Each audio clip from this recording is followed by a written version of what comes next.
আসসালামু আলাইকুম। আজকে চলে আসলাম আবার একশোরা কলা কাটার জন্য। একশোরা না কয়েকশোরাই কলা কাটবো। সবজি কলা কাটবো 2 ছড়া, আর কাটালি কলা আছে 2-3 ছড়া। সাথেই থাকুন। দেখুন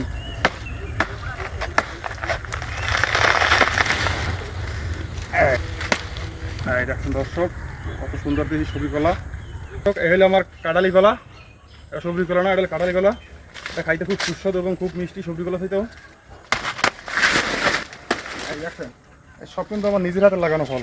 দেখতেছেন সর্বশেষ একশোরা কলা আছে, এমন করেন এই দেখেন, এই গাছের দিকে দেখাও। দেখছেন দর্শক, কলা ছাড়া একবার পাইকেও হলুদ হয়ে গেছে। কি সুন্দর কলা দেখেন, গাছ পাকা কলা, একেবারে অরিজিনাল দেশি কাঁঠালি কলা। দর্শক দেখতেছেন, গাছের পাই কিন্তু হলুদ দিয়েছে। আইসেন আমার দোকানে, আইসেন আমার দোকানে আইসেন। অরিজিনাল সবজি কলা, কাঁঠালি কলা, সব ধরনের কলা আমার দোকানে পাওয়া যাবে ইনশাল্লাহ।